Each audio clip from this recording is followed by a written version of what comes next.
முக்கிய செய்திகளை பார்த்து வருகிறோம். செந்தில் பாலாஜி அமைச்சராக தொடர்வதற்கு எதிரான மனுவை தள்ளுபடி செய்திருக்கிறது உச்சநீதிமன்றம். அது தொடர்பான அண்மை செய்திகளை பார்த்து வருகிறோம். இது தொடர்பான முழு விவரங்களை வழங்க இணைப்பில் காத்திருக்கிறார் எமது நிர்வாக ஆசிரியர் மகாலிங்கம். அவரிடம் பேசலாம். வணக்கம் சார். இந்த உத்தரவு தொடர்பான முழு விவரங்களை நீங்க பதிவு செய்யலாம். வணக்கம். அமைச்சர் செந்தில் பாலாஜி மீது சட்டவிரோத பண பரிவர்த்தனை வழக்கில் அமலாக்கத்துறை அவரை கைது செய்தது.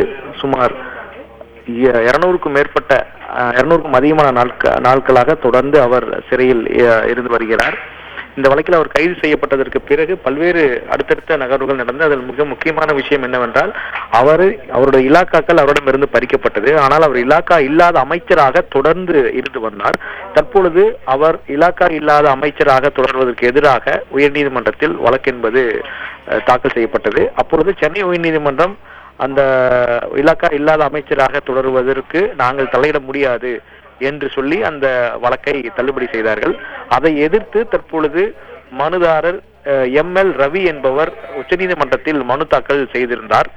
அந்த மனுவை இன்று விசாரித்த நீதிபதிகள் செந்தில் பாலாஜியை அமைச்சர் பதவியிலிருந்து நீக்குவதற்கான அதிகாரம் ஆளுநருக்கு கிடையாது, எனவே சென்னை உயர்நீதிமன்றம் அளித்த உத்தரவு சரிதான் என்று சொல்லி அந்த மனுவை தள்ளுபடி செய்திருக்கிறது. எனவே ஆளுநருக்கு இது குறித்து முடிவெடுக்கக்கூடிய அதிகாரம் என்பது இல்லை. இன்னொரு பக்கம் இலாக்கா இல்லாத அமைச்சராக செந்தில் பாலாஜி தொடர தடையும் இல்லை என்று உச்சநீதிமன்றம் தெரிவித்திருக்கிறது. எனவே இந்த இரண்டு அம்சங்களை வைத்து பார்க்கும் பொழுது செந்தில் பாலாஜி தற்பொழுது புழல் சிறையில் அடைக்கப்பட்டிருக்கக்கூடிய அமைச்சர் செந்தில் பாலாஜி தொடர்ந்து அந்த இலாக்கா இல்லாத அமைச்சராக இருப்பார் என்பது தெரிய வந்திருக்கிறது. சட்ட ரீதியாக ஆளுநர் செந்தில் பாலாஜி மீது பல்வேறு குற்ற வழக்குகள் நிலுவையில் இருப்பதால் அவர் அந்த பதவியிலிருந்து விலக்கப்பட வேண்டும் என்ற ஒரு கருத்தை வலியுறுத்தி தமிழக அரசுக்கு ஒரு கடிதத்தை எழுதியிருந்தார். அதில் பல்வேறு விஷயங்களை குறிப்பிட்டு சொல்லியிருந்தார். அந்த கடிதத்திற்கு பிறகு தமிழக அரசு நடவடிக்கை எடுக்கக்கூடும், அவரை அமைச்சரவையில் இருந்து நீக்குவார்கள் என்று எதிர்பார்ப்பு நிலவி வந்தது. ஆனால் இலாக்கா இல்லாத அமைச்சராக தமிழக அரசு அவரை மாற்றியது. இந்த நிலையில்தான் உயர்நீதிமன்றத்தில் தொடரப்பட்ட வழக்கு டிஸ்மிஸ் செய்யப்பட்டது. தற்பொழுது அதுக்கு எதிராக மேல்முறையீடு உச்சநீதிமன்றத்தில் செய்யப்பட்டது.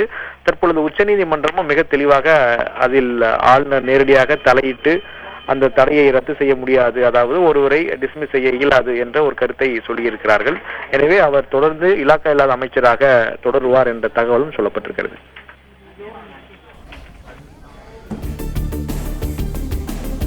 விவரங்களை வழங்கியமைக்கு நன்றி சார்.